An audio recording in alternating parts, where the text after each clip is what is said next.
Yes, sir, boy. There it is. There it is. There it is. I am back. I am back. I am back. I am back. What is what? Oh,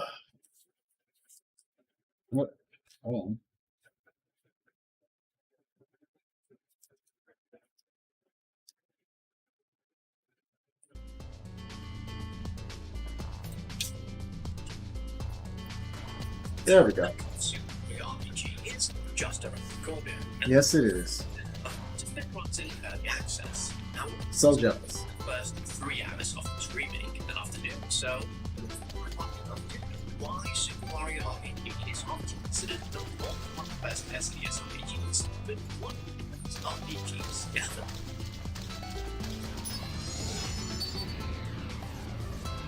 What's right about this remake and new beginners is just how incredibly faithful the game is to its 1996 original. From your perspective, this is essentially the same timeline played on the functions go. The visuals followed time redone, but really top-down perspective and squished-down character models are straight out of the SNES original. The new visuals and colors are fantastic, and the vibrancy of the Mushroom Kingdom and neighboring locations if we take simply J, this is exactly how I remember looking back in the 6. Whether it takes that ease route is yet to be seen, but the opening hours are extremely promising. Of course, everyone is going to be returning to Super Mario RPG. These chance to experience Mario's RPG origins for the very first time. Early on, this remake proves to be an exceptional gateway into the genre. This momentum to Mario surpass my mother. Mario's platforming prowess, all the tricks of the RPG genre. No time is wasted throwing you into action. The first few minutes is running through Master's Castle to save Princess Peach at the door. Things don't quite go to plan, but they also don't go the way you'd expect either. This is an RPG that trims all back of the genre. There's no complicated story about crystals, personal growth, or defeating everyone you don't really need to grind, and the early game's pacing is extremely brisk, but it's also still full of charm. Super Mario RPG is really silly, in a good way of course. Mario communicates through gestures and reenacts events to create memories effect, and then his record. So is as celebrity, tricking him into jumping and freaking out when they talk to him. We shall stop here! Basic, you go from the town to a dungeon to a short game in minutes. The excellent aspect of the game feels now fun. Rolling down the river on a barrel is surprisingly challenging, it turns out, but we were putting some easy in the time fun. I must grow stronger. I still have more powers waiting to be released. Explore popular NPCs, find treasure chests, which are filled with like uses, Mario needs to jump to hit, chance, fight, Now, a truly 3D Mario game was a few months away in 1996, but Super Mario RPG's 3DS environments launch you to look around towns, walk into houses, and jump in 8 different directions. The remake takes that picturesque box-like feel to a T. Each location and screen is small, but you can use the full 360 degrees. If you're coming back to the game, then a lot of the magic will be spotting those minor quakes and extra details. The Mushroom Kingdom is full of toads, some have facial hair while others have beautiful hair, and their attention to detail in grass, water, and brickwork is beautiful. If you're new, however, then the way the breaks up locations, from towns to dungeons, is what will stand out the most.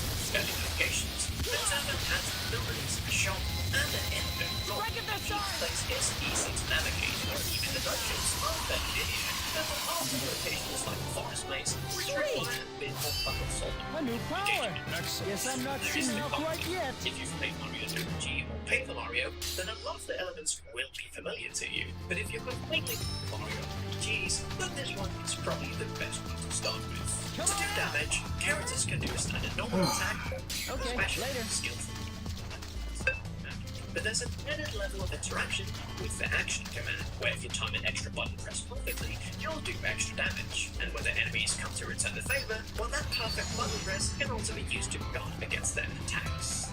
Combat is also where the most new additions has come in, and so far, they slide perfectly into the gameplay loop. If you time your action command just right, will ultimately do extra damage, but you will also do splash damage to the rest of your opponents. If you get really good at this, and it's not as easy as it sounds, This is what I was looking for. Good vibe game. There we go.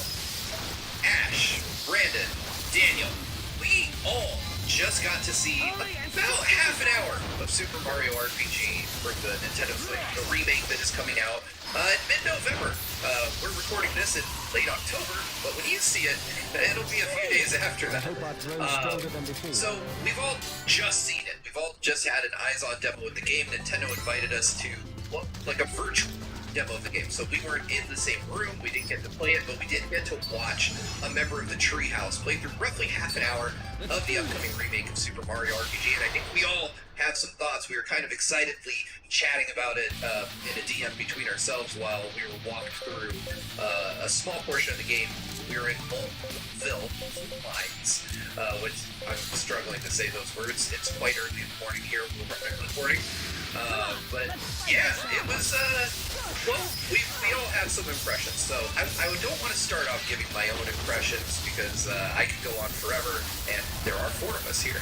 So I want to start with our resident Mario guy, which is now his official title. If you haven't watched his Mario Wonder review, go do that now. Brandon, let me hear your initial thoughts on after having seen the Super Mario RPG in action for the first time. I think I could put it into 2 words pretty succinctly, and that would be wowie and also zowie. What struck me right off the bat is just how stronger than I did before. The game is. Like, you compare it to the original Super Nintendo version, and it's like insane. Obviously, there's a lot of decades in between the 2 versions of the game, but the spinning stars that were on some of the buildings were really standing out to me. A lot of the details are just super sharp. I found the lighting to be really pleasant to look at, especially inside the coal mines with the torches. The game is just gorgeous. If you want a nice, visually updated version of Mario RPG, that's definitely what's being delivered. Yeah, it looks so clean. And one little thing I noticed too is we saw a little bit outside of Mario's house that there are little slight environmental effects. Like now the leaves kind of slightly sway in the wind, where of course before little things like that just kind of touch up the visual pizzazz that little bit more. Yeah, I would agree with that. Brandon touched on something important. It's a very faithful remake. Like, this is not a reimagining. This is not, you know, there is new stuff added, which we didn't see today, but it is very clear that they have taken the SNES original and they have just made that with modern visual techniques. But we haven't heard yet from Daniel. What's your initial take, Daniel?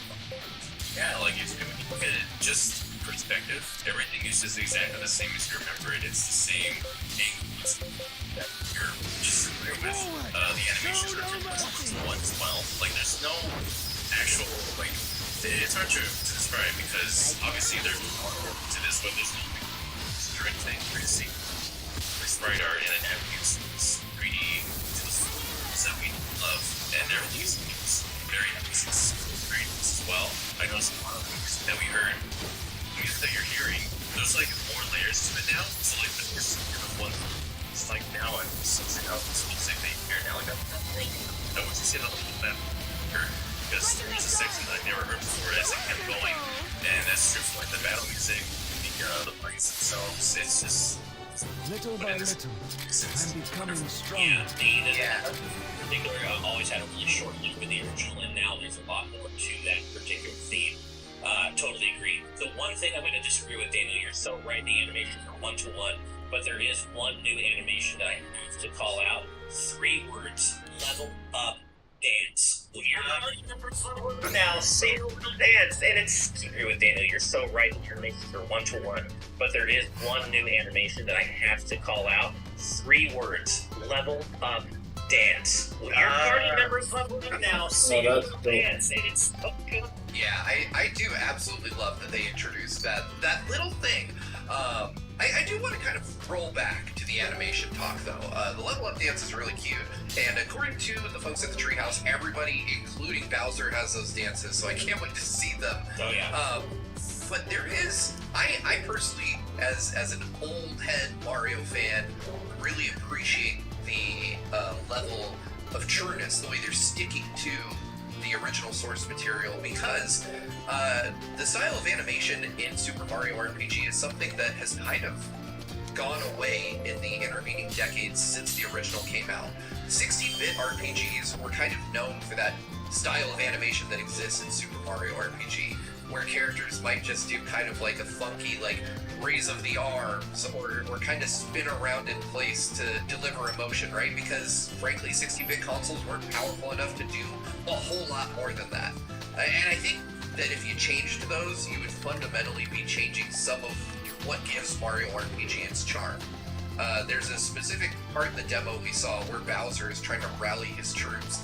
And you know, he's doing so by just kind of grumbling and like raising his arms repeatedly. And I'm like, that is 100% what you would see in a 16-bit RPG back on the SNES. So I really appreciated seeing those animations, you know, continue to be as simplistic as they were, because I think a little something that gave Mario RPG its magic would have been lost otherwise. Yeah, I was enjoying the boss when you're on screen and you just might see this controlling for easy elements. And yeah, you see like it's her animating, those animates, but it was really real. And you saw it here as well.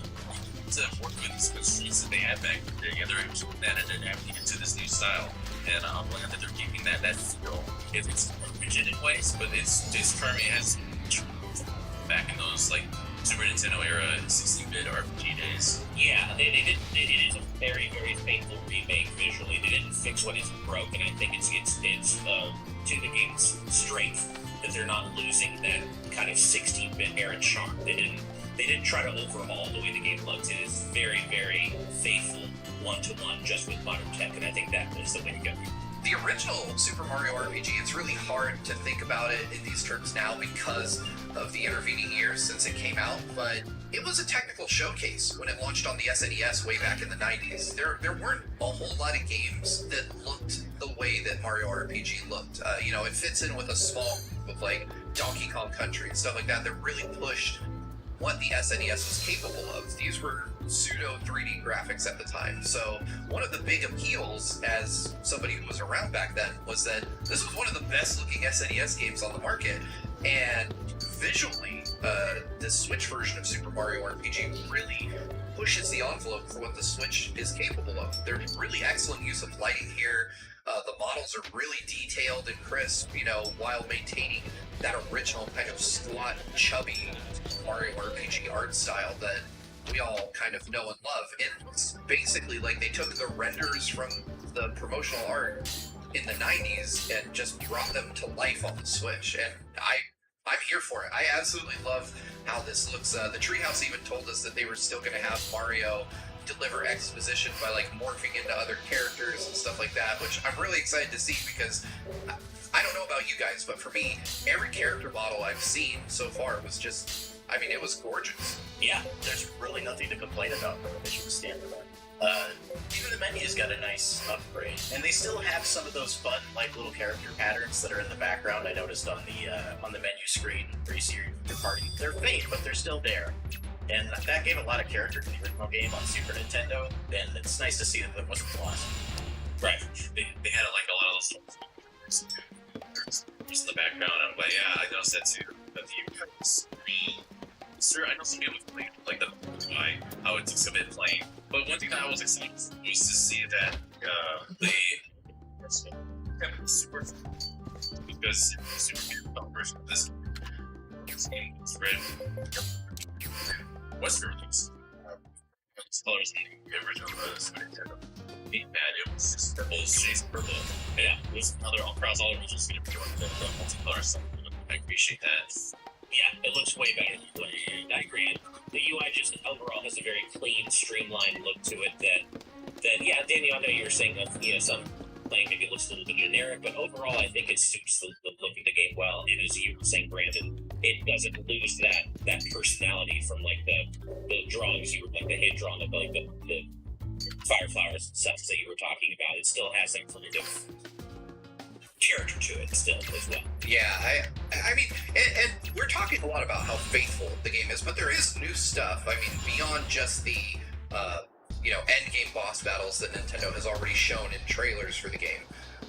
There are some new things. The UI, like Daniel implied, is very modernized. It doesn't look at all like, when you pause it, it doesn't look like an old SNES game. It's got kind of this new, and I'll probably have to lean on Daniel to describe what the hell I'm talking about, but it's got a very modern look to the user interface when you pause it. There's like a little star menu that comes out from the side, and you can see they showed us, what was it, like a bestiary of sorts that included inner thoughts of some of the enemies. Right. So instead of just using, in the Mallow's ability was called Psychopath in the localization of the original game. Now it's called Thought Peak, and so not only can you now use Thought Peak on enemies in battle to get to the points, but that also unlocks their entry in a, as you were saying, Steve, a bestiary where you basically can go through and read like new additional information on each enemy, and the writing is often very humorous, very tongue-in-cheek. Also, you get like weaknesses listed and stuff like that, things like that. So there's like a whole menu element now to all the enemies where you can read more. Every enemy basically has a page where you can read flavor text about them if you use Thought Peak on them in battle. So you saw the star slap, and it said, "I am not a slap, and I'm also not a star." Yeah. Yeah. I don't know what Star Slap. Yeah. This is good. They pretty much brought Tattle from Paper Mario into Mario RPG, but also things Tattle and you just from just at least that was near your door. You can think afterwards, like, oh, it's despair afterwards, I believe. And Right. It's interesting to bring here too, because there's a little thing from just speaking here. There's a lot of unique, like little charming little things like that. Like, I don't know where it's from this, but there's also like a new synopsis as well, and along with it, and now they kind of update the story as well. It's specifically written by or Gino, and it's not any other characters, so it kind of gives them more depth in this game that they didn't have before. It's called the Scrapbook, I think. Like, officially in the game, it's called the Scrapbook, and I was going to mention that. I love that they're kind of fleshing out Mallow and Gino's thoughts on what's going on in the story, and it gives them more character development than what you would have seen in it.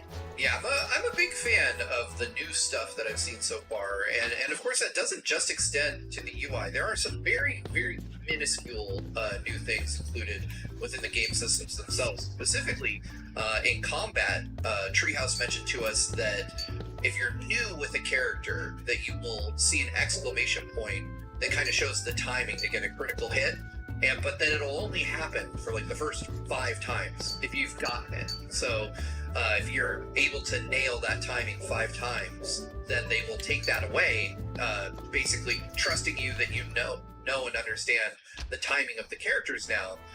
Then they'll also show that for block until you get, familiar with that sense of timing as well. But if you fail too many times, which they didn't give us like a specific amount of times you have to fail, but that if it senses you're struggling with that timing again, it'll bring those back for you to get reacclimated to landing those crits again. I personally really like the idea because it's the best of both worlds in my opinion. Like, for new players, you get the ability to kind of see, okay, this is when I need to hit the button to get the most out of this attack. And for experienced players like all of us, it eventually goes away and you're just kind of left to, okay, I need to know when to hit it and when to get this. I personally think it strikes a really good balance. I hope that they give us the option to just turn it off entirely if we want that old school challenge, but I'm okay with the implementation they've gone with. Or turn it on, for that matter. I would leave it on. That's true. As a kid playing through this, I did find some of the timings to be a little ambiguous because there's not really anything there to guide you. As to where, like, something like Paper Mario, that A button is always on screen when they want you to press it. So there's no question about what you're supposed to do. So yeah, this is nice to have. Yeah, the original really has, I guess, what you figuring out sometimes, but sometimes I think I know how to time the probably since I don't kind of together. There's no like way to confirm that I did correctly or if doing it in the ball. Does seem as though they're going to have that extra visual feedback to make it so that some of the more vague attacks like Thunderbolt, like you were saying, Daniel, personally, I was never able to get Geno rolled down really well. I know, obviously, you can do 9999 if you time it frame perfect. I was never able to quite figure out when that frame perfect timing is. So it seems as though there's going to be that, extra visual indicator to help you get that down the first few times you use a specific attack. And I think that's going to really help with the timing of some of the bigger moves, for sure. Snowy, for example, I could never get the timing down on that in the original.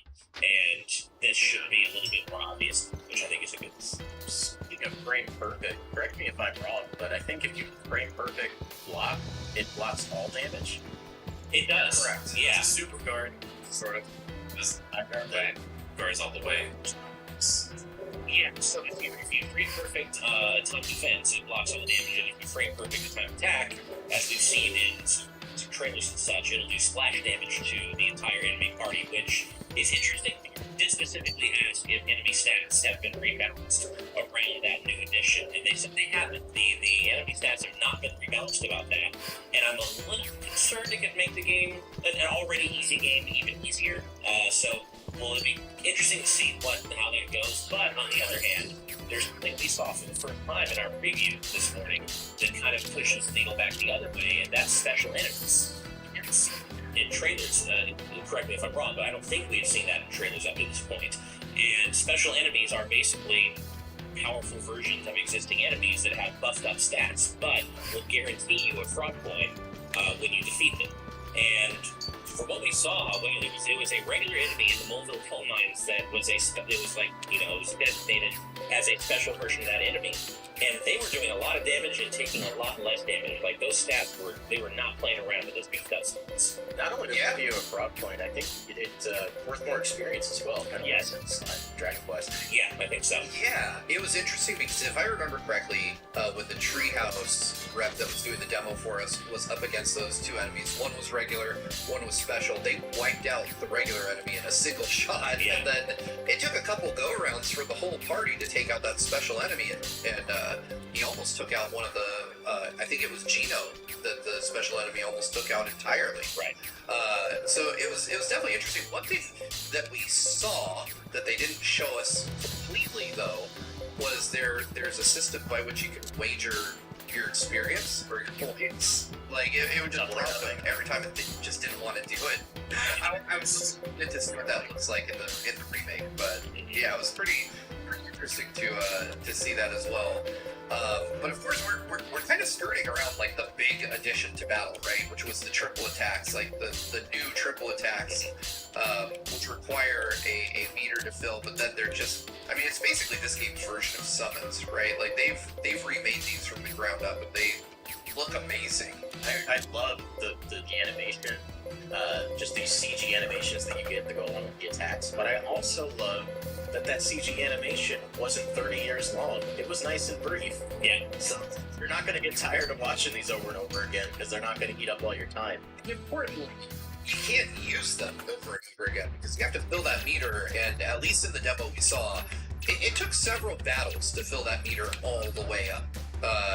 As you got a chain, and it would only add, like 1 to 4% every time, and you have to get it all the way up to 100 to then use that attack once, which drains the meter entirely. So, these are probably best saved big encounters, boss battles. You're not going to want to just whip this out against a Goomba or something. Like, you're going to want to save it for when it really counts. That's We like- only got to see one of them. That's like throwing the Master Ball in a Pidgey. Right. Yeah, I mean, they in our demo they played through the entire Moleville coal mines up to the Croco boss fight, and we only saw one team attack, one triple attack, and that was the whole dungeon essentially. So, yeah, they could have used it earlier than they did, but they basically saved it for the boss fight. But it's not as though they just kept filling the meter up and we kept seeing triple attack after triple attack. We only saw one, and it basically took the duration of the entire dungeon to build that meter.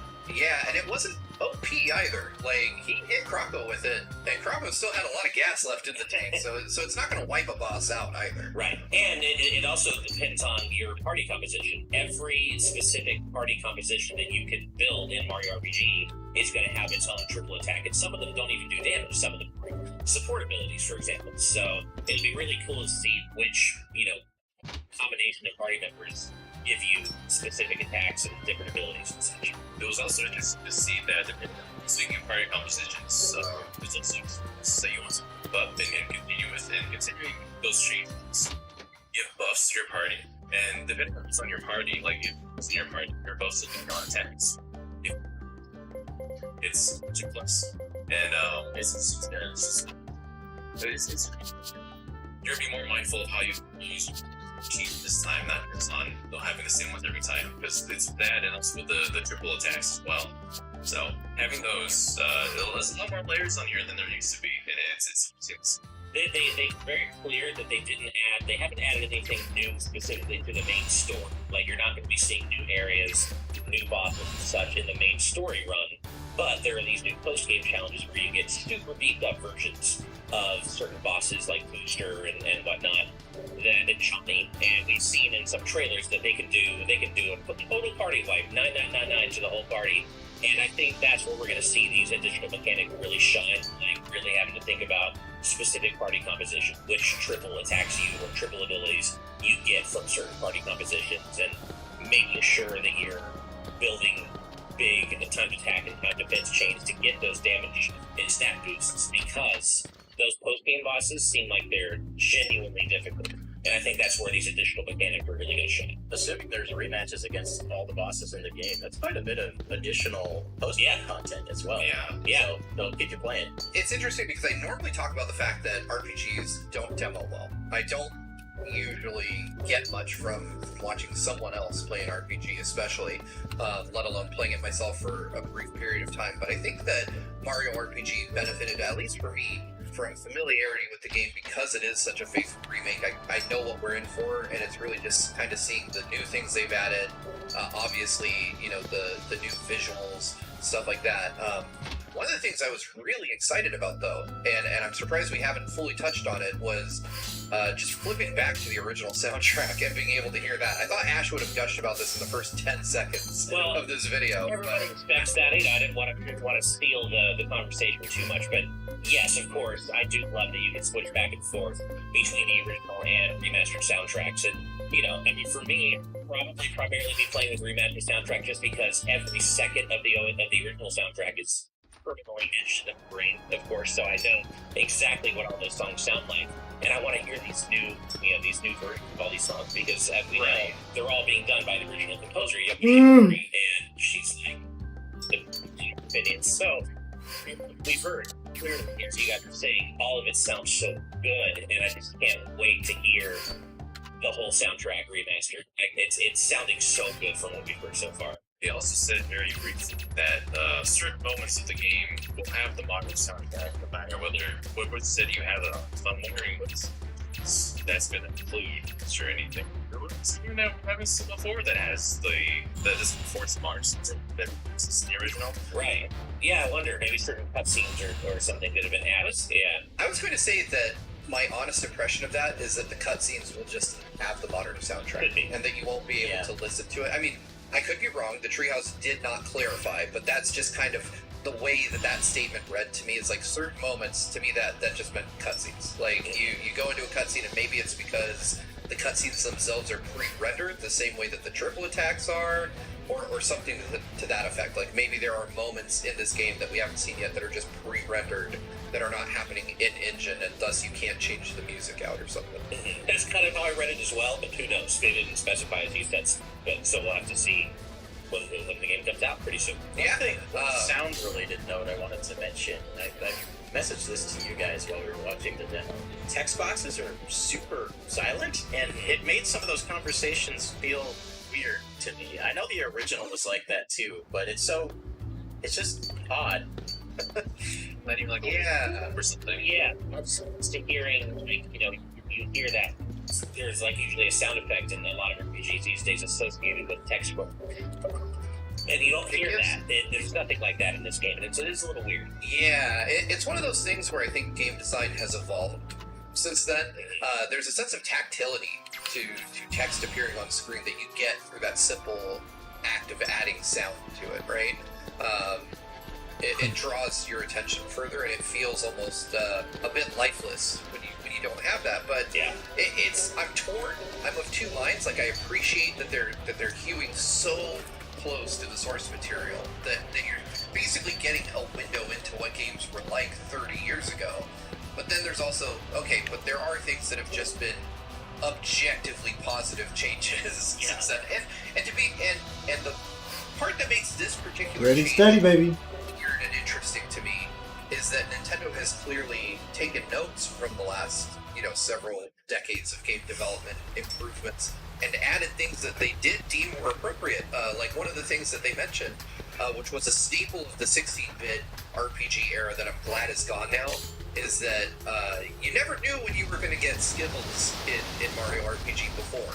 And now they actually tell you, okay, at level 8, Gino gets this. At level 16, he gets this. So they at least tell you, like, when you can expect to unlock a skill, even if they don't tell you what it is. So they've clearly, looked at certain elements of the game and said, okay, this probably doesn't work as well as it did in the 90s now, so we're going to fix that. So the text box thing, it's a little weird when you consider that they did make alterations elsewhere. I think even just a confirmation sound for when you switch from one text box to the next could go a long way, because there's not even that. And there are other, to be clear, there are other minor quality of life updates on that front. So things like you can equip new weapons and armor right from the shop now. You don't have to buy it and then go to the menu and equip it there. You never had to. You quick heal the field. You just open the menu and That's nice. for example, just open a quick menu on the field and heal the party. So little things like that. They kind of help streamline the whole experience. It's interesting how it is.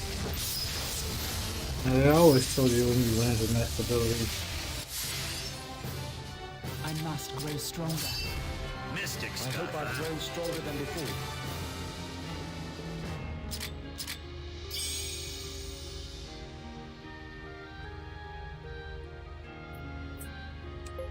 With another episode of Before You Buy. That show will give you some straight up gameplay and our first impressions of the latest games releasing. As usual, it's me, Jake Baldino, and today we're talking about RoboCop Hoop City.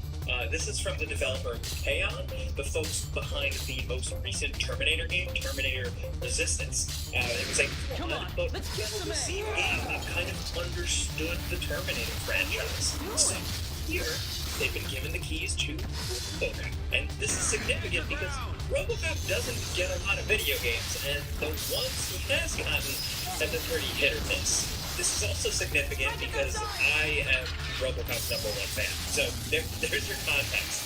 I was nervous going into this because, frankly, it's surprisingly easy to screw up RoboCop. Big, dumb, chunky 80s robot, right? Well, there's a lot more to him, and a lot of people miss the point. But thankfully, this game understands that. This is pretty close to the escapism I wanted. If you're not into RoboCop, I don't know how much enjoyment you'll get out of this. You'll probably see the flaws more easily. It's a fairly simple, lower budget game with a slightly lower price point, reflecting that on Steam, but still, even with minor complaints, this satisfied. Like, my critical gamer brain has things to point out, but my RoboCop side of my brain is having a really fun time, and that's always the most important thing. And of course, the housekeeping, we didn't get a review copy. I went out and just bought this, and this footage was captured and is spoiler-free. Now, Rogue City takes place between RoboCop 2 and 3. Okay, so basically, it's right before the franchise completely falls apart.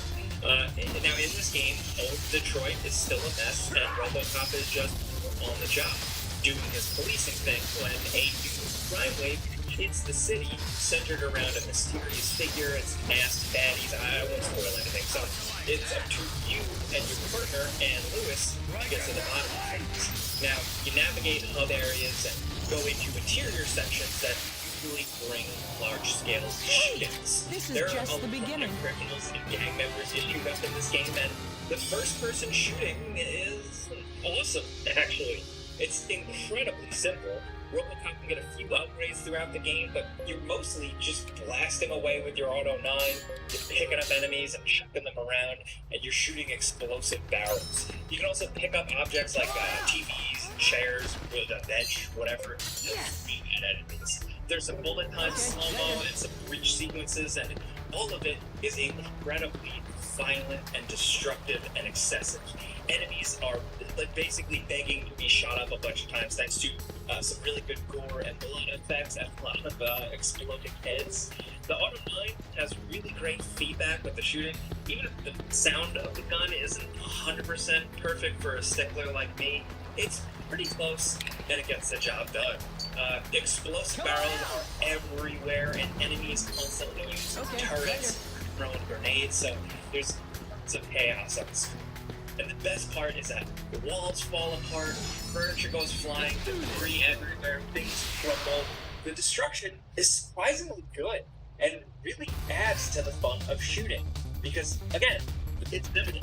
RoboCop isn't super fast. He doesn't run super fast. He doesn't aim super fast. He's a lumbering tank, and the game does a good job of kind of riding a line to make it feel like you're stomping around as RoboCop with the speed and the sound effects, but not totally 1,000% slow because, you know, it still needs to play well, still needs to feel okay as a video game.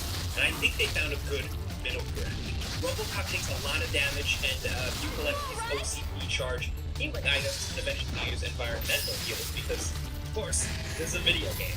But often you can just slowly charge through environments, taking hits, maybe occasionally strafing behind cover, and just exploding some heads. Even if the shooting is simple, it's the core, the feedback, the visual effects, the destruction, and just like the excessiveness of all of it that really sells it. It's more like just a fun arcade shooter. You don't have to ADS and have a bunch of precision. You're hip firing, stuff's blowing up. It's fun. And RoboCop can pick up other guns, which is fine, I guess. It's really funny to see RoboCop use an AK, but the shotgun is something else. Everybody's getting Really hyped. damn good. Really, again, all I can emphasize is that the combat is simple and effective. You're not Apex Legends sliding or like sprinting and meleeing and no-scoping. You're just walking and shooting, exploding heads, having a good time. Some people might want more, but for some RoboCop escapism, I was all about it. My only real complaint is that it loses some of that punch further in the game, like as it gets challenging, like there's more to deal with. And you feel a little bit less like RoboCop because you can start to get your ass kicked. I get it's a video game, they had to make some challenge. It's kind of like the same problem with Superman. It's like he's invincible. How do you make that compelling from a gameplay perspective? But hey, what are you gonna do? The other main crux of the game is doing police work and talking to people. Now, you may think, RoboCop, having a little chat, dialogue trees? Well, it actually works pretty well. There's some hit or miss voice acting, specifically from some hammy NPCs and Ann Lewis's voice actor. But even Peter Weller himself has a couple of lines that I think could have used, one more take. But the bottom line is that there's some clever writing here, and a lot of it is presented in the wonderful recreation of the police station from the original movie, or out in these hub areas. You can literally like walk the streets of an 80s style crime-ridden Detroit. On your way to main quests, you can issue parking tickets, help citizens, or divert and go do some side quests. Some of the side quests are a bit slow and kind of boring, to be totally honest. But I stuck with them because every so often you'll get a really good line or a reference or a funny moment. Now the game is kind of like a light RPG in the sense that it has you engaging in conversations, deciding your responses, and the game taking note of those choices. A big example is like you can choose to embrace the humanity in you and let a kid doing graffiti get off with a warning, or immediately give him a ticket on the spot like the uncompromising robot cop you were designed to be by OCP. Walking around these pretty detailed and gorgeous hub worlds, finding items, talking to citizens, it kind of just feels like a really light version of the modern Deus Ex game hubs. And I don't totally think that's a bad thing, but again, it's just nowhere near as complex. It does play it pretty safe though here, like you're not really doing too much, and a lot of it feels a bit standard, and I think that's amplified by one thing the game is lacking in some spots, especially when it comes to the side quests, is any excitement in the presentation. Characters look kind of janky and ugly, the lip syncing is unusually off, and the game doesn't feature like a ton of music. It actually has a lot of quiet moments, so where I wanted a little bit more bombasticness, if that makes sense. But where it lacks in that, it does really do a good job of like feeling like what RoboCop should be doing. He is serving the public trust. You are walking around, getting to know the community and helping it, committing justice, doing that type of stuff. It's interesting for me. Also, game-wise, there is a skill tree. It's got a surprisingly large amount of like little nodes to it. Conversation stuff like psychology points that unlock more responses when, say, you're interrogating a suspect. Just having more health, unlock bullets that ricochet off your armor and hurt enemies, a little bit of a dash, stuff like that. It's not groundbreaking, but it's just compelling enough. You add to the skill tree with points that you earn through finding obscene training discs by leveling up. You gain XP by progressing, doing stuff, and collecting evidence in the environment. And that evidence is stuff that want to pick up, like drugs, incriminating photos, stolen wallets, versus it's actually kind of funny how many there are everywhere. There's also a kind of unlock system for your Auto 9 as well, which is first, but you can upgrade your spread, fire mode, armor piercing, make it full auto, stuff like that. Upgrades themselves, well, not groundbreaking, but again, it's the Auto 9. It's awesome as is. You can only do so much, but I'm glad they found little ways to change it. Even if it's simple. Graphically, I did have some little visual bugs and flickering here and there, and a moment where character dialogue just didn't happen. Another time, I had character dialogue, but characters opening their mouths. This, coupled with the fact that some characters and their animations, like I had said earlier, don't really look great up close, makes it all look and feel less than perfect. It is, again, like I said, it's like an overused reviewer word, but janky. But you know what? In a weird way, this is exactly the production level RoboCop deserves. Thankfully, though, it did run really well on my PC, and I had no actual game-breaking problems at all. No hard crashes, no quest glitches, or anything like that. But again, the thing I want to emphasize here is that the game gets it. Tons of little details here and there went a really long way impressing me. I'll probably keep like the Robo fanboy stuff to a separate video on my other channel later on youtube.com/JakeValvino, and link that below. But just the writing and some moments here really show that the game gets that RoboCop is not just about a cool sci-fi robot cop. It's a satirical world with a lot of comedy, over-the-top stuff including American excess, consumerism, corporations, and the game reflects that through dialogue, but also TV and radio broadcasts scattered throughout the world, some clever bits and some cutscenes, as well as lore-accurate feeding and signage and advertisements everywhere. It really can be a treat for fans. It smartly cherry-picks elements from stuff beyond the first movie here and there to build out a cohesive RoboCop world concept that makes sense. This, I will say straight up, is the RoboCop 3 that we should have got in a lot of ways. Nothing in my mind will ever compare, ever stack up to that original Paul Verhoeven RoboCop film. But this is by far, full stop, the best video game representation of the Robot Man. It doesn't outstay its welcome, like 15 hours give or take, depending on how you play it, depending on what you're doing. And yeah, it might not blow everybody's doors down, but it is a good video game fun time. It understands the fun factor, the chaos of it all. In some levels, you got guys with explosives.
Bray only being that home helpful, we're not seeing anything from Bray.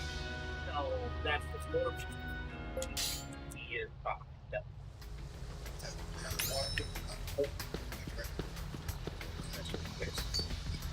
Come on out! Sniper. Okay, later.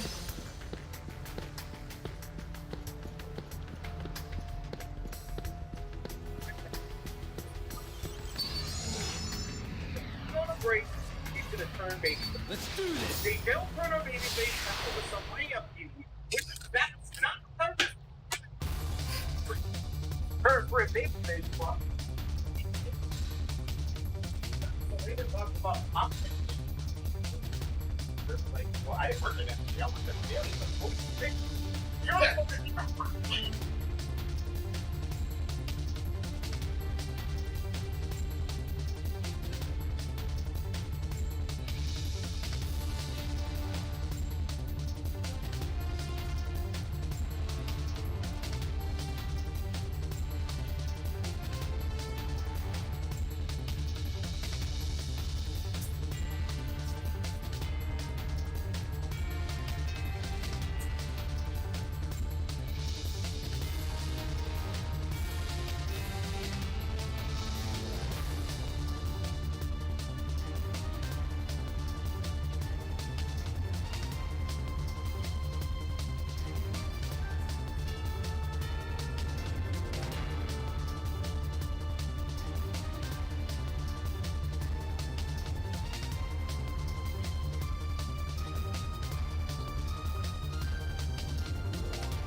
just had instinct chemistry with one another. And I love the story that they told with Claudio being out for revenge, very dominant, very just dominating Orange Cassidy early on. We saw a little callback to Orange Cassidy matchup in Act.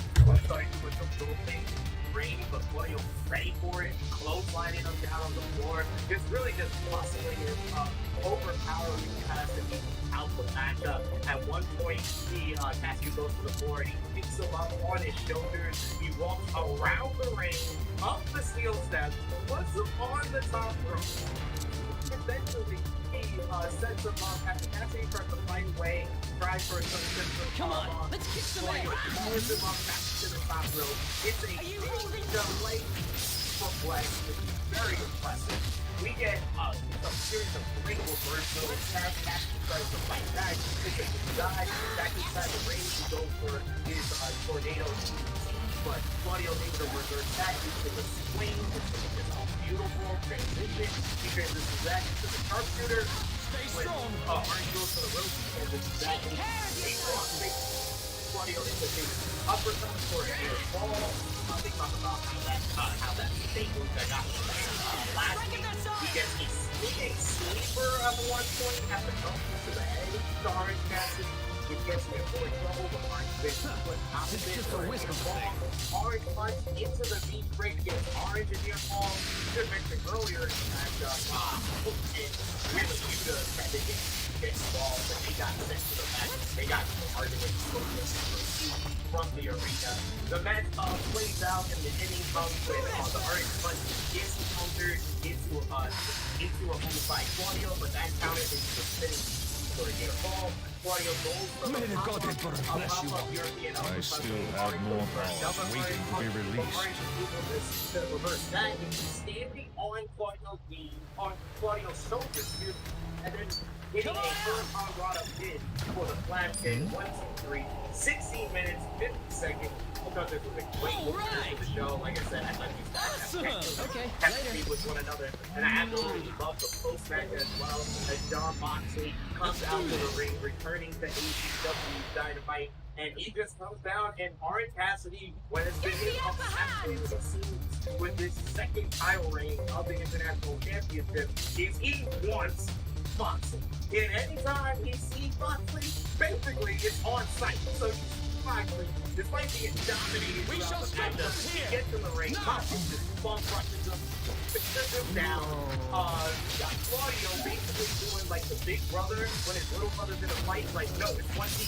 It's one team, like protecting back to Moxley because he's just basically burning Orange, and then finally when he burns Orange out, Claudio pulls John Moxley off of him. And then if he gets backstage after the break, I must John grow Moxley stronger. takes off. This is just the beginning. Orange Cassidy, he will respect you. I'll let you live after that matchup. And what did you do? You went and disrespected me. And took my spot, took my match, and took my international championship for Ray Phoenix. So now I'm on the blood. I'm not going to show respect this time. And it was made official later in the show. John Moxley versus Orange Cassidy 2 for the international championship. Full gear. What did you think about the opening matchup? John Moxley in the post-match and response. This match was really good. We've seen this every day. Kind of revisiting some Orange Cassidy shit. We give everybody a pass. I didn't used to do it. Never seen Claudio versus Orange. We've seen Orange in a extended title match, which ends in a flag pin, where a guy gets out the last second, he knows when. Ta-da! Ta-da!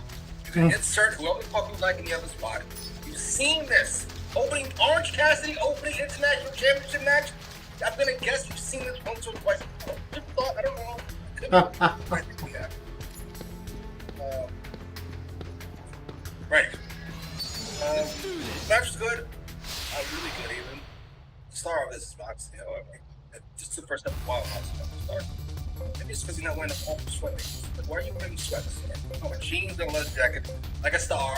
Fuck them up. We shall stop them here. He bounced. Promo didn't make a bunch of sense. John Moxley does some of but I thought the promo didn't make any sense until the end. Where he fought. I don't think a bad show. It's just a long way. I was like, yeah, this is kind of a weird thing. I'm actually with the belt. What? But Moxley is so unbelievable as a character that he would get emotional and get mad first, and then midway through the promo, be like, wrong place, wrong time. Fuck it. Alright, so we're not doing this. We're not doing this for either you're dead. What is this thing? Firstly, yes. Number one, yes. I'm not entirely sure what's the real question. Yes. There's none of the what the fuck I said. Again, this is not my responsibility to fucking work around all bad booking. That's not my job. That's his job. Why are you booking a match if you can't have somebody look sling? also true. And he's already, and Orange kind of already beat him with the orange punch back at the Stadium Stampede. Well, that was the orange punch with glass on it. Going up glass. Knock you out. Hey, catch you up, knock you out. Yeah, absolutely. Every time I get a paper gun, I pass out. You pass out from losing blood. Absolutely. We got here in the chat, we got Polished Jen, who says, Claudio is a superstar, the owner of the stun dog into the swinging sleeper choke was gold and could have been a great finish. The best part was Mox stomping a mud hole, Mox 316. Oh, Jerry! Mox 316, sad.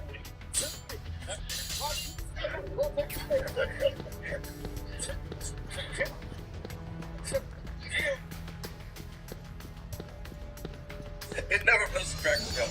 It's just fucking off. The BCC is a group. I know we need to do something. I kind of. Attack, maybe?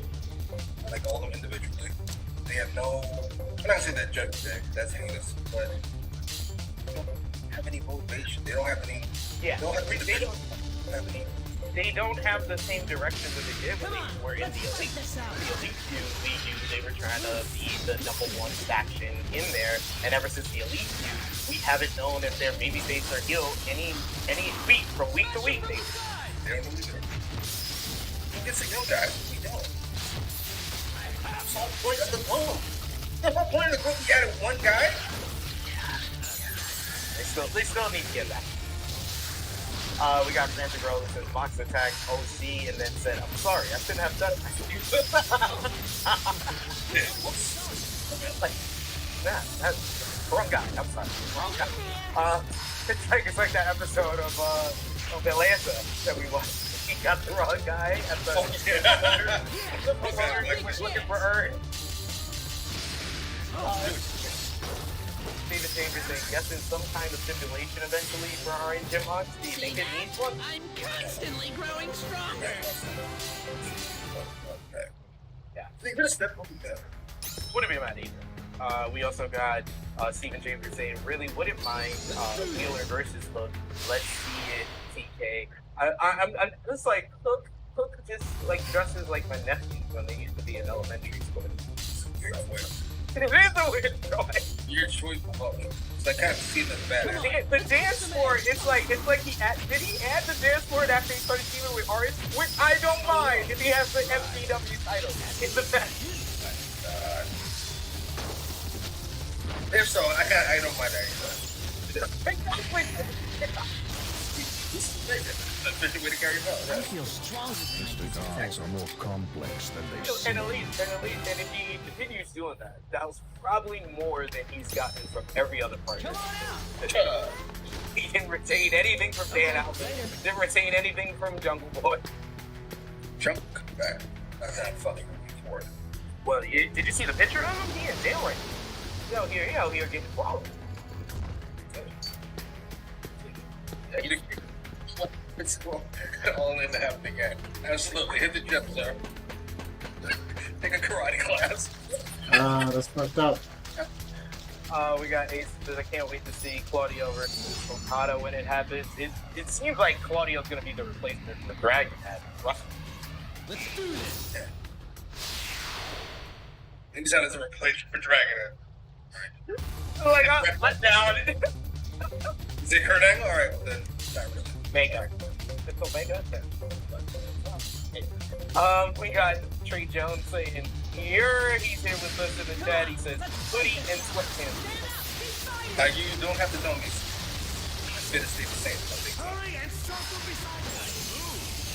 I'm afraid I'm going back to that. But yeah. But yes, indeed. We'll talk more about that. And we got 21 of you watching. Remember to drop the thumbs up on the video. If you're watching us on Facebook, a heart, a like, any type of emoji will help us out so much. And remember, of course, if you're feeling generous or a self-funded channel, so you want to give back to local listeners, you can send a super chat donation. Any dollar amount matters. You guys went ham last week. I think we got, what, 22? Was it 22, 23? Super chats last week, so show that support this week and send one, and we'll highlight the comment on screen. Super. Okay. Yeah, getting some pushback. I guess we're watching my app 2 days ago. 3 days. Well, fucking you not being a suit, and then you say things like self-funded. Self-funded. We're a self-funded. Okay. You want me to say, nigga, we broke. We need the monies. Do you want to do that? The money. I got 3-year-old kids, man. It's developed all the way into this guy. Yes. I know when we went on Twitter, he was talking about them. He named like 6, 7 women. Forward. Say anything was first, then we'll be that guy. Fuck this nigga babbling about. What is this? It's like, so hey, absolutely fucking Give me that.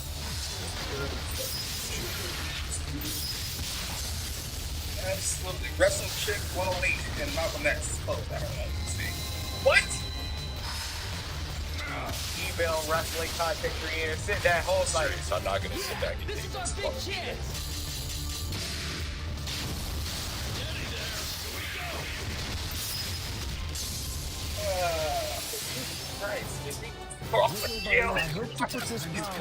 Backstage, like I said, match 2, MJF. Backstage, MJF is trying to find some tag team partners. He goes to the locker room with Kenny Omega, who unfortunately has Chris Jericho in it, and Chris Jericho gives MJF the only fuck off face before slamming the door in his face. MJF keeps walking to look for another tag team partner when he is yoked up.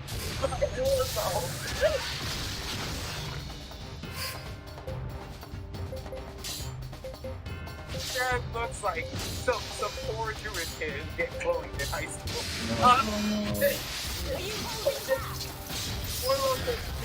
Everything MJF when he least expects it. Now MJF freaking dropped it, slams down his clipboard and breaks it in half as he walks away, and he runs into the Acclaimed and Billy Gunn, who he says to scissor me because he needs a partner and still won't take it. What do you think about this first MJF ceremony? Shout out to once again to Lyric Hit Low. They said it was basically like MJF on The Bachelor. He was trying to bundle up with his fire. Yeah, this is great. This is what I love about wrestling. People actually, and they do build each other around their They don't. They build a company around it. Story. Episodes are not. This was an episode built by MJF. Simple concept. First segment you set up, he's looking for a partner. Then he's looking for a partner. In the end, he's five times. It's not complicated. That aside, I think he's pretty great. I assume not only in a know like you are. I assume there has a bunch of control. Well, since the whole four pillars storyline, that's kind of the topic of discussion that MJF does have creative, and he does write a lot of his stories and stuff.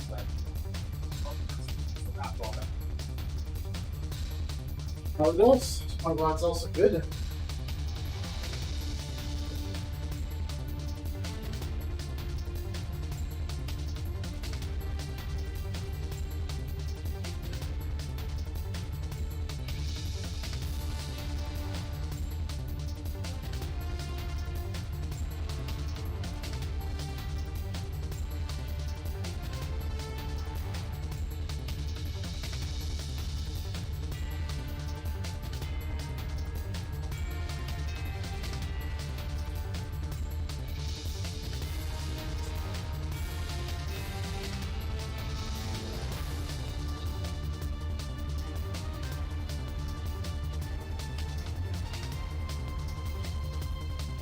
Alright, first.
happened.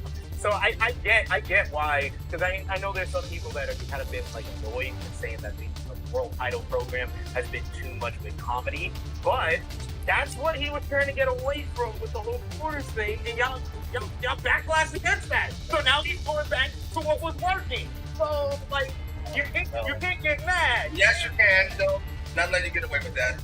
That's like, I'll give you an example. I'll tell you about this. Like, and listen, not saying it's okay. It's like if your wife pushes you around, and then your friends say, "You got something to right around," and then you kick her in the throat. That is not what we then said. Well, you can't get mad at me. You said there's a lot in it. Fucking get the drum in the throat. That's it. I like to. That's a terrible analogy. Jesus, yeah. Strike at their sides!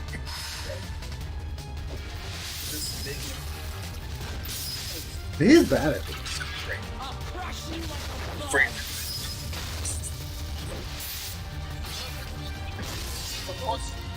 Like, Omega, not even knowing that you're F. That's still one of his character traits. That he still doesn't watch the show. He doesn't see Tony Khan's Twitter and make that to Omega, not knowing he's gonna see him here. One of them's great. First time I like it. Cross him, yeah. Never seen the top 8. And then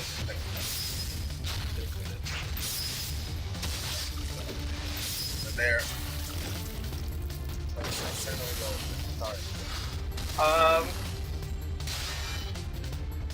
We had Ace in the deck keeping count for us. He said we were at 3, and then Jimmy did 4. Jesus. Yeah, everybody's getting hyped. We got Frantic World that says Wardlow was like, you owe me money, man. Yeah. Adrian talking about what I said, saying I don't. And then Steve Joe says, I'm broke, nigga, I can't eat. Hold on. Back in broke, he's a super chat. Oh, we got Chiller with Faye saying in Wardlow's world he has a money in the bank. How he gonna take stuff from MJF without him knowing. Wardlow's such a I don't know what I expect.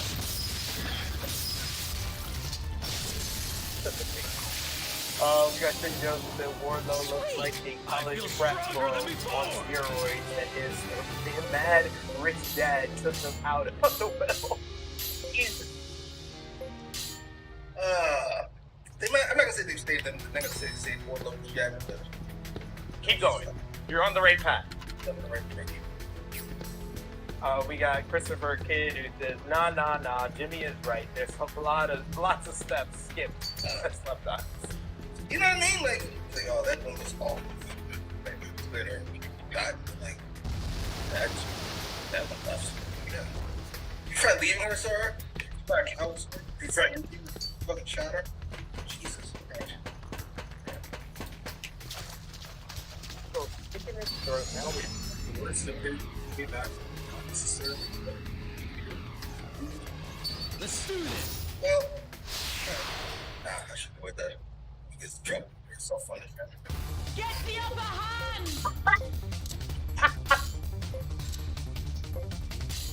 For some funded channel, yes. Thanks for pointing that out, sir.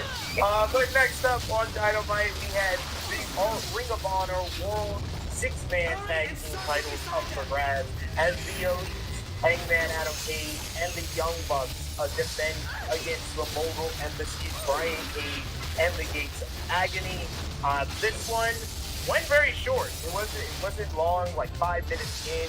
Hangman Page basically was just in the ring, and he was running wild. He looked like he was setting up for the buckshot lariat. When all we hear is whose house?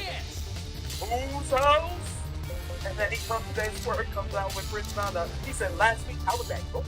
Let's do this then. Swerve is hilarious. Oh my god, back-to-back weeks with the line of the week. Last week it was Oh, okay. And now it's last week. I was at tagged out between the Young Bucks on their own into agony. Hit triple team on Nick Jackson, on Matt Jackson. Matt tries to fight back, but he's laid out in a big powerbomb, and then Nick is given open the gate for new Ring of Honor World Six-Man Tag Team Champion. The match goes 7 minutes, 56 seconds, not very long, more storyline advancement than anything as we go backstage and we see Hangman Adam Page going crazy, having to be held back by multiple people. Swerve being held back as the two men are trying to brawl with one another. It's announced later in the show, Hangman Adam Page versus Swerve Strickland 2 at AEW Full Gear. But then when we go back to the ringside area, local embassy is going to celebrate and the Young Bucks are left in the ring when Matt Jackson snaps like he's Chris Jericho in 1999 and starts going off with a steel chair. He's hitting the ring post. He opens the table, the timekeeper's table. He's trying to knock down the leg with the steel chair. He's hitting the ring post. And I love Romeo so much for retweeting this and saying Matt Jackson while he watches the E3.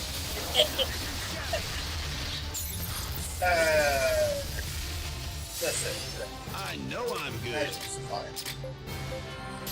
It went way short of I thought because when we started, I left. Like 8:30 or 8:40. Stores book at 9 in fucking Jersey. So I did something. Came back, it was over. Shocked. I thought we'd be getting into fucking Matt Jackson's baby. That's the opposites. But didn't. Let it rewind. I didn't watch the match, but I did watch the tantrum. I hope he knows how ridiculous this is. I hope he's got the type of self-purpose. This was the best Matt Jackson's book in a long while. Nothing he does feels real ever. He's like, this seems believable to me. Act like a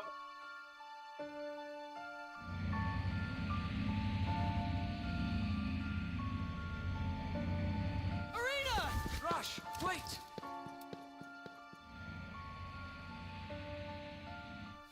You okay, sis?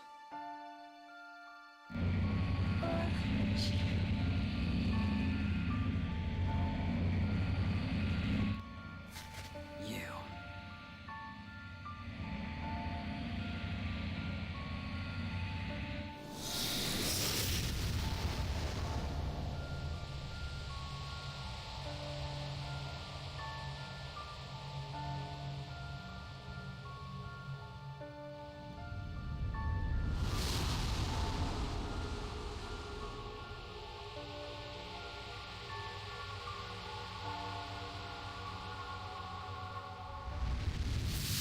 Okay, Boston.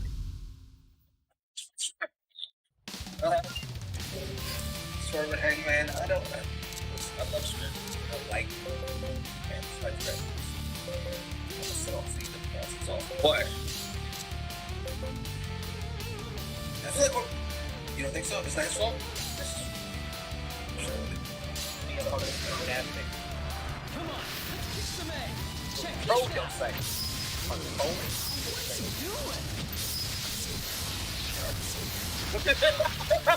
I love you wanted to. You thought about it. It was like, point for me. Yeah, I feel like this is something in the Swerve Hangman thing. Not in general, but from this week. Like, I feel like man invading your home is a bigger response. I believe that Hangman should not have come to work and just was going to do a six-man tag team matchup. He should have been on the hunt for his work. If we, like, little things that they could have done. We just did all these things backstage before this match. We should see Swerve. We should see Hangman searching for Swerve, like, in the background. You mean, do it like how WWE's been doing, like, Rhea talking through and stuff like that. Just that little tidbit. One little thing. Nothing time-wise, but it has a lot in the story.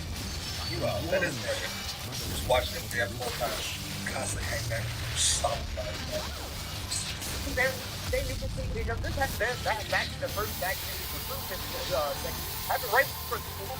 See, like we can just see in the background the young bucks being like, come on, like waving like Hangman to be like, no, like let's go. And so we know Hangman's focus is not on this matchup. So then when Swerve comes out and he instantly goes, then we know it's all been set up perfectly. Where when he came out for this matchup, I was like,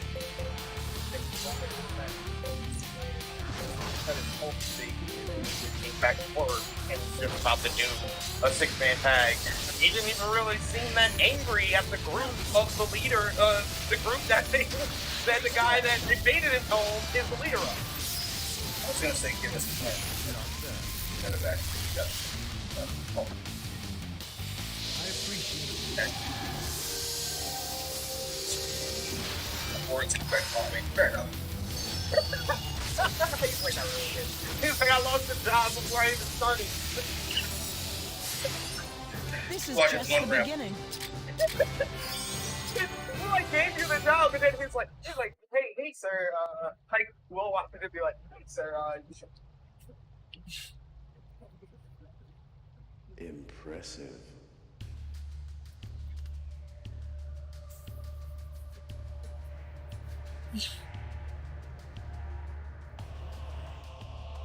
Wagram. My dear Marquis, you know as well as I that Duke Ermayan would prefer if you bid a hasty retreat. Your life will be in jeopardy if you don't. Duke Ermayan can't be serious about using Marion's blessing. My place is not to question these things. You have been warned, Marquis.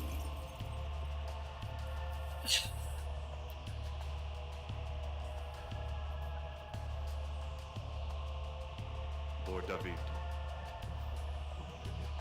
We must protect Irina at all costs. We cannot allow her power to be abused. Yes, my lord. Our boy David.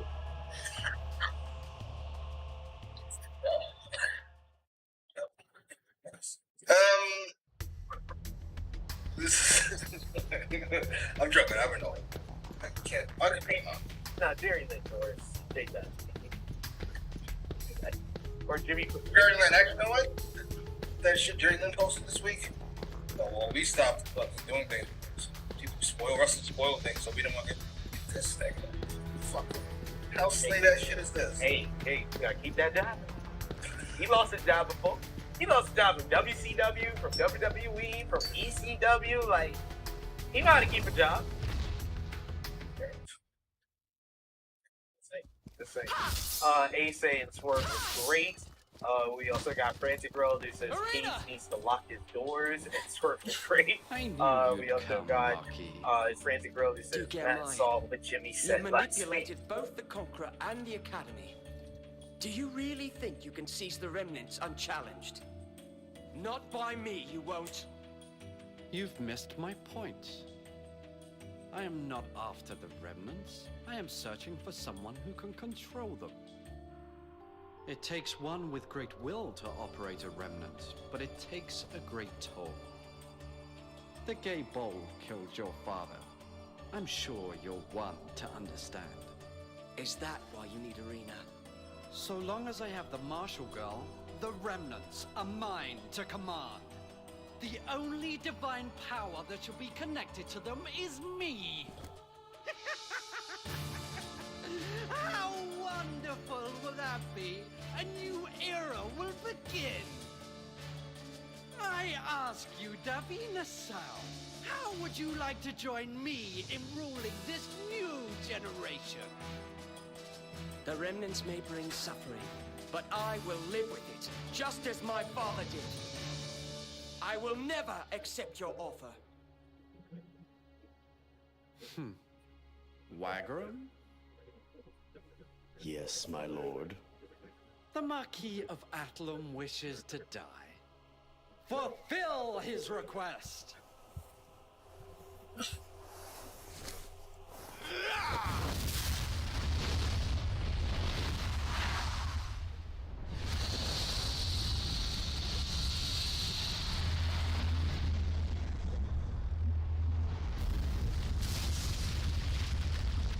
Oh shit!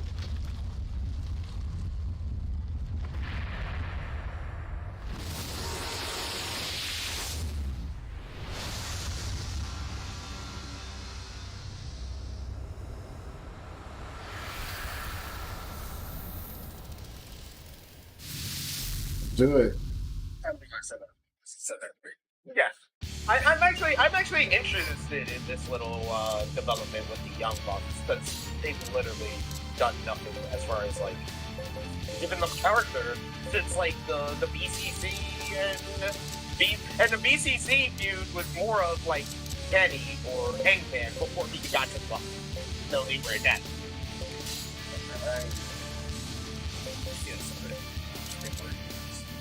You're dead.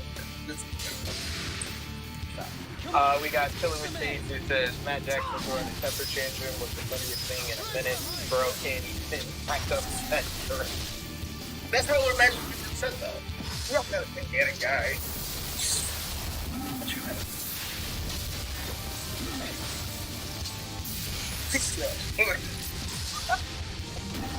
You're not scaring anyone, sir. We got Trey Jones who says Matt Jackson knew Jimmy would jump on him on age. Give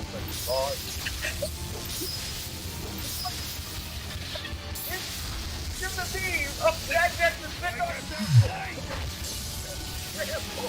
That's doing that. Oh man, that would be gold. That would be gold. We got Leo who says the Young Bucks are glorified, overpaid. Oh, wait. Out there. You thought you were hard on them. This is also.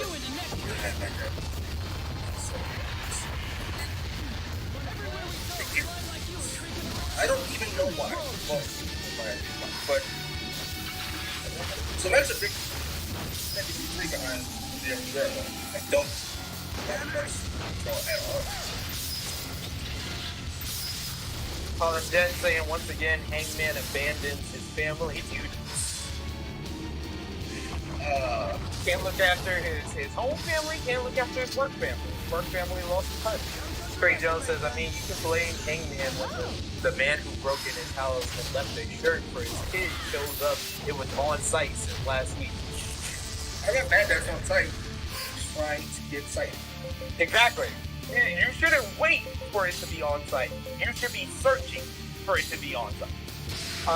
But next up, we had our second MJF recruitment segment as he went to Samoa Joe's locker room and decided to knock on the door. He then sees Darby Allin's locker room and decides he was full of rage. He pulls out the paper, he writes Evo bitch on it, and rather than opening the door, he just walks off, where he runs in once again to Daddy Ass and the Acclaim, this time Max Caster with Max Kick Us sign, and once again, Max walks off. I think that might be the highlights of these. I feel like Travis Scott was background. And it paid off. It paid off by the end of the night. He dead ass. We'll talk about that quite a bit. He dead ass came off like a father. Like a father who's at school watching his kids, or he's like, go on, do that to my son. Put my suit. Like, yo. It's like, yo, that was believable too. Like, yes.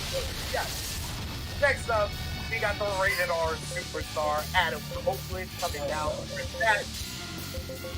After Copeland puts over Tony Schiavone, he talks about how much respect he has for Sting and Darby Allin.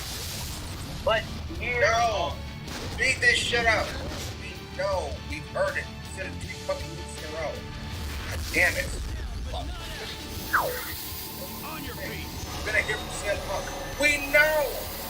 Beat this shit up. Before he can continue, how comes the Father of the Year, Randy Cage, and the Christian Coalition? Cage says, he talks about how he's tired Sting at Full Gear, but that brings him to Adam Copeland, and he hopes that he is not going to take the invite from Sting and Darby Allin because he knows all about the history of having a bad match. And if Copeland teams with Sting and Darby Allin at Full Gear, Cage will have no choice but to break it. So he will spend the rest of his life sitting in a wheelchair where your kids have to wipe drool from your mouth. Chris, if you want a sample, a tease of what's gonna happen to you if you accept that invite, well, we'll show you right now. In came Luchasaurus and Nick Wayne to attack Adam Copeland. Adam Copeland attempts to fight them all, but until Christian Cage gets into the ring long enough to distract him, he gets the Northern Lariat from the Extinction Fusion from Luchasaurus, followed by the Wayne World from Nick Wayne. Christian sets him up for the concerto, but just when it looks like it's going to be a rest for Copeland and his neck, we hear the music of Sting. This brings out Sting and Darby Allin to fight off the Christian Coalition with Christian distracted. Yeah! May the God Emperor bless you all. There's still plenty of power left in these bones. What a glorious day!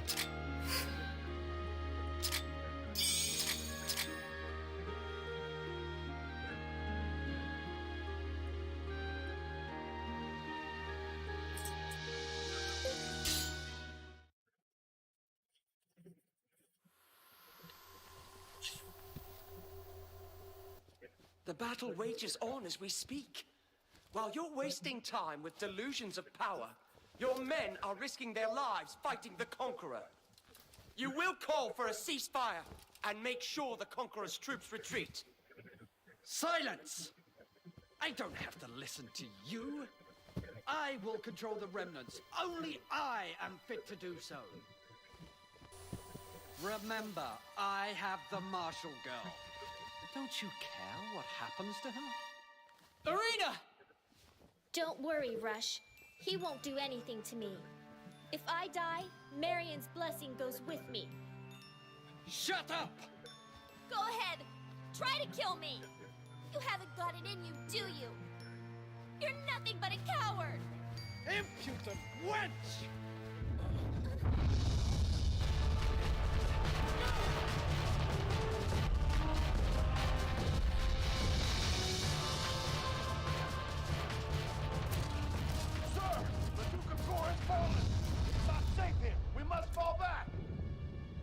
What? That can't be! Bring me the Conqueror! I will make him listen! What's so funny? Did you honestly think that someone like you would have the power to manipulate the Conqueror? You are as arrogant as you are foolish. What are you saying? I would run if I were you, unless you truly wish to die. Kill them! Kill them all! What? Are you sure? Huh? My goals have been met. You are now unnecessary. Be gone.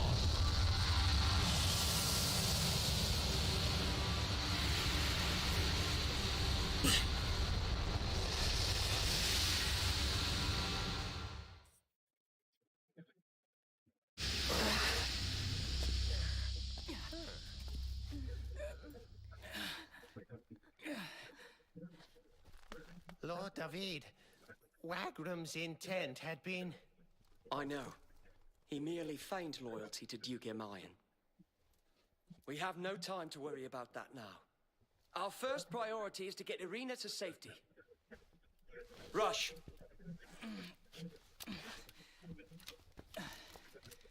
I'm okay. Ow.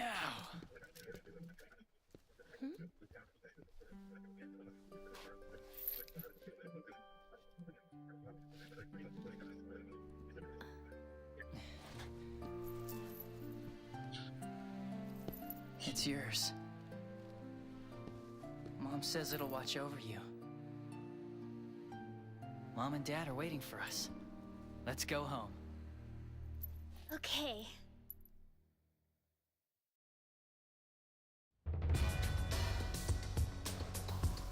Yeah, Maintenance down in the corner. He turns around and he eats. Finally, Adam Copeland has speared Christian Cage.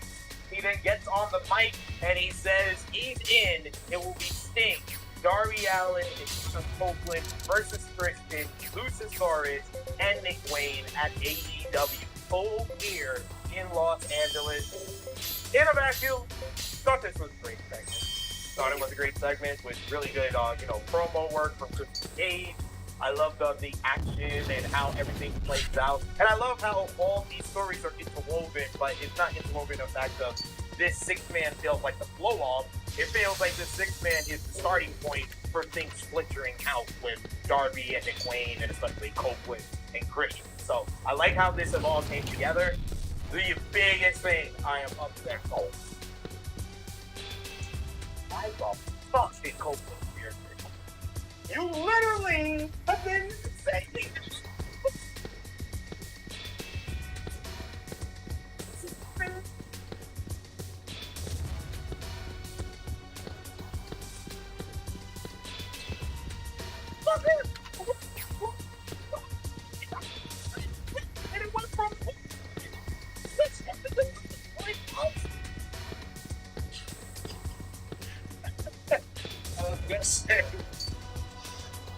I don't get it. I thought this would be like a much bigger build up to Christian finally does something fucking this. Not just says something, but does something and it's finally snaps. That feels like I don't know. Okay, later. That feels like the earliest next week. I thought like how this segment was playing out. I thought, okay, it's prolong it. I like everything up until Christian. Copeland spearing Christian. Because Sting coming out and saving him, that worked because Copeland saved him at WrestleMania. So that right there, that's another reason why Copeland would accept it. But you don't do it now. You wait till next week to make the match official and him accept it. You at least throw it out one more week.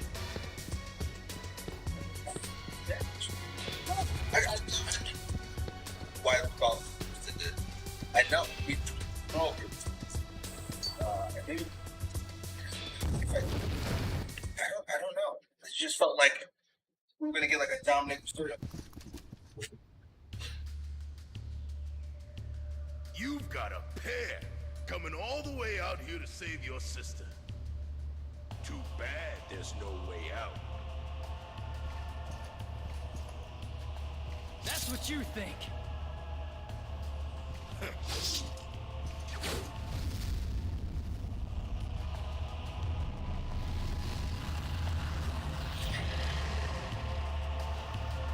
Let's go, bitch. Got my flaming sword? We'll do it.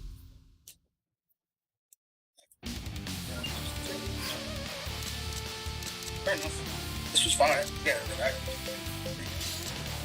just had a problem. I would have enjoyed if Copeland says, yeah, I'm going to fight against the Christian Coalition. What he said in the original promo, I know you guys are going to break him, but in this matchup, I'm not going to fight Christian.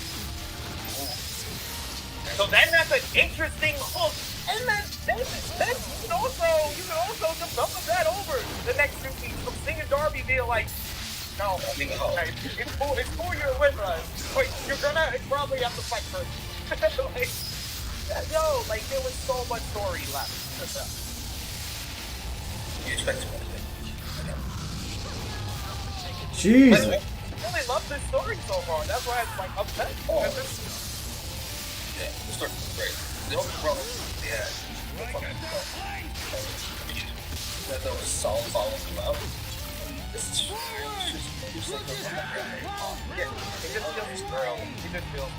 it's either this is what's cool with AEW. It's either too late or too early. Well, cocaine took every time.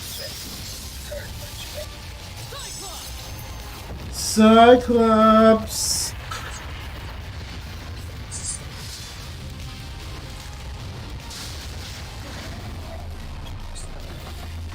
You said video of Westbrook and Harden watching the game, and the Dorset baseball game, and that ball comes right at them. They put their head late. Don't underestimate your So wrong.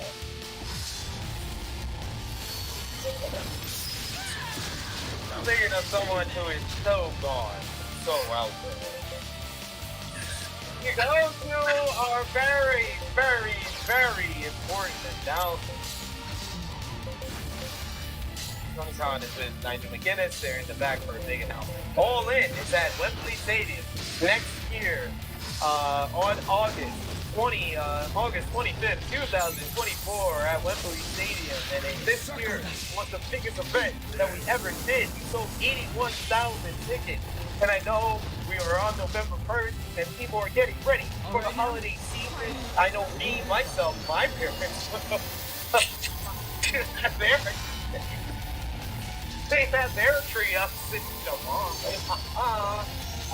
but yeah, you know, we're getting ready for the holiday season. So on December 1st, 2023, tickets will go on sale for All In London 2024. The night of beginning. Don't you have some more information for the people to enjoy? No, he doesn't. Ask for tonight. Why would he get this thing? The pre-sale sign-up will be live. You can catch them early. You can sign up at ticketmaster.co.uk/AEW Wembley 2024. This might have been the all-time low for a Comic-Con announcement. Like we've had lows before, but I think this was the low. You announced this? Did you announce it last week? What last week? No. He announced it on Twitter.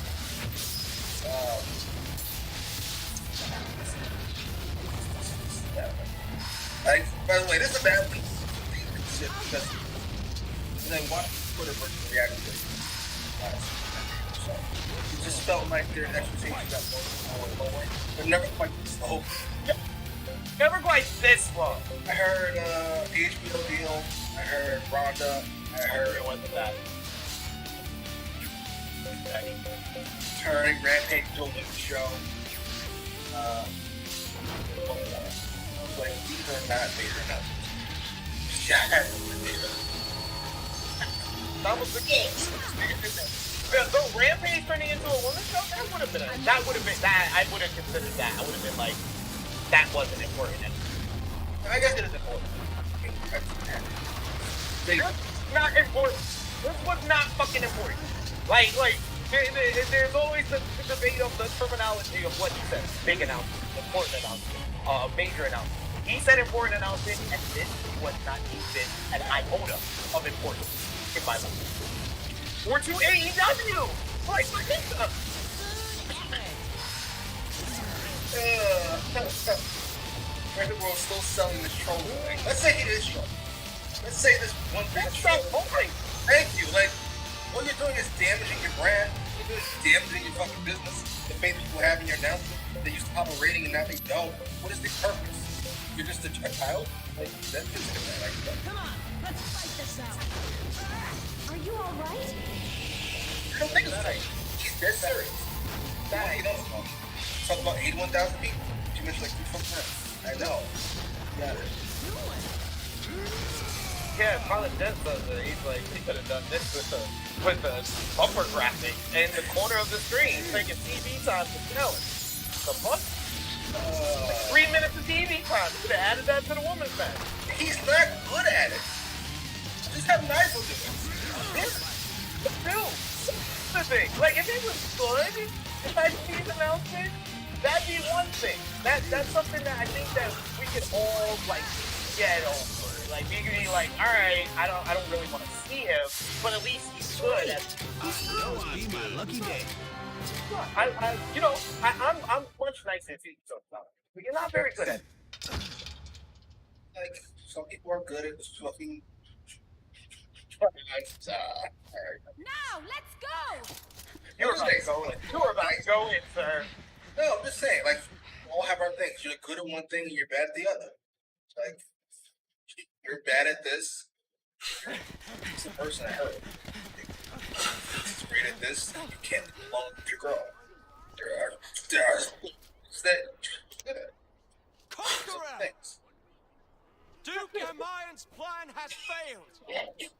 There is no By the way, reason to fight. listen to Mr. Man commentary, like 97, 96.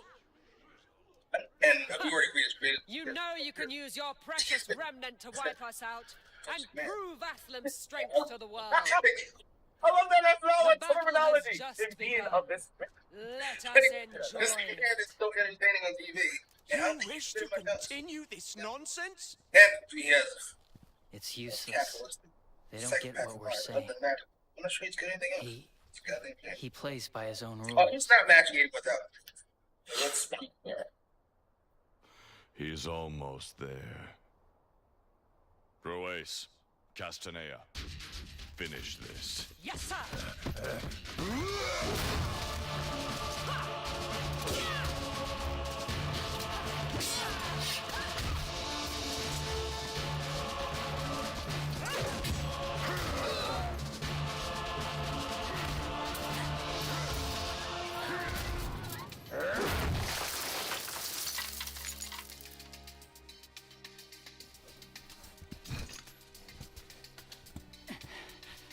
You're strong.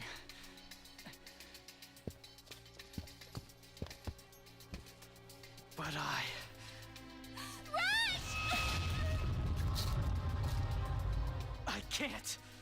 I can't lose this fight! Yes, the truth is inside you. Remember your true self.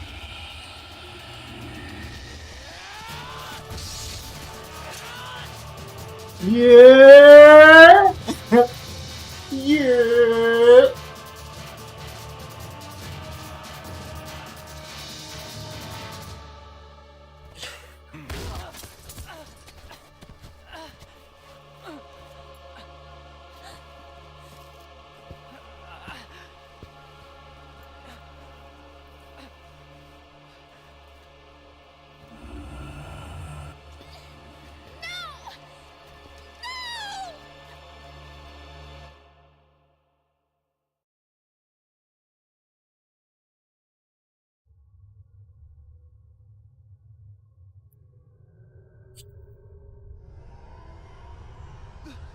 That's Gwen! What's going on? Something's growling.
Arena!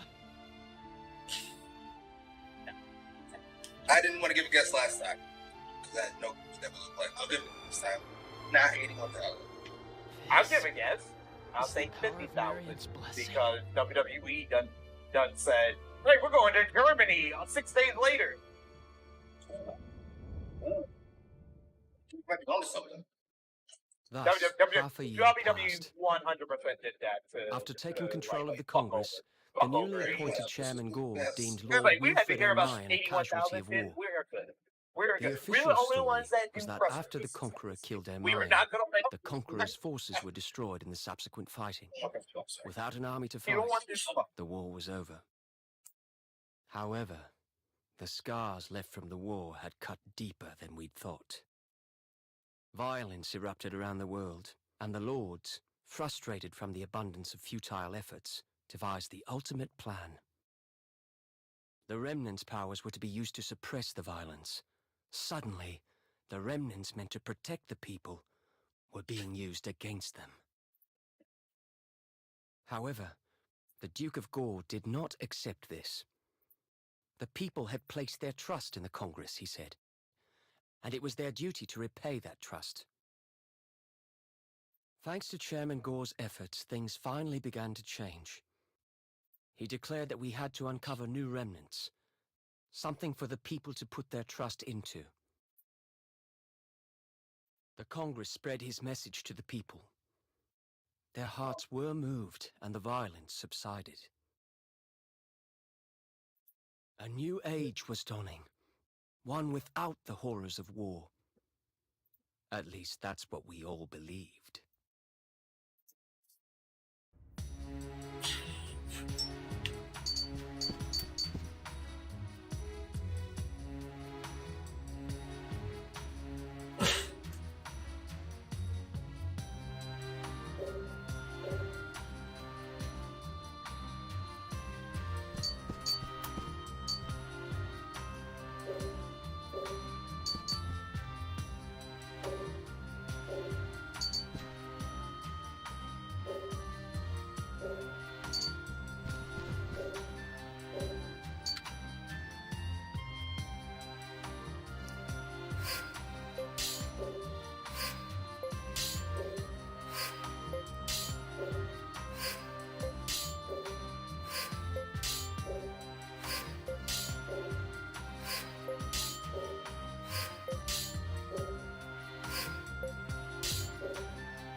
Oh shit.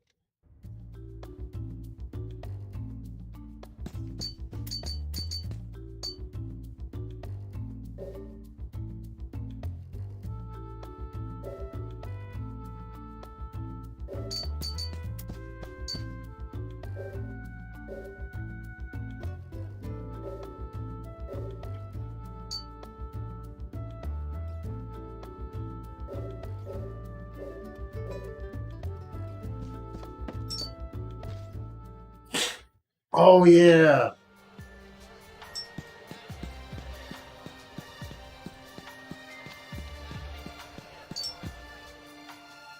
Oh boy. Okay, yeah, he's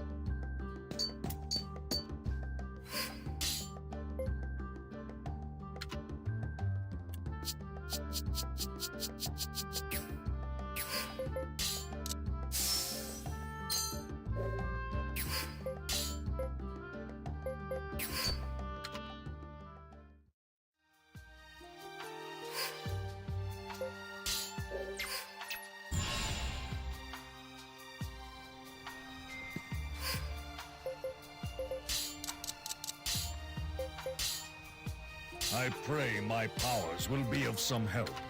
okay, Roberto.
man. Laid off. Let's do it. All we heard.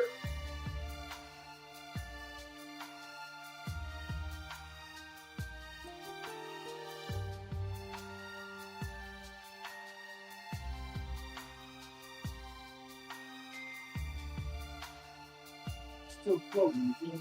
We're gonna travel.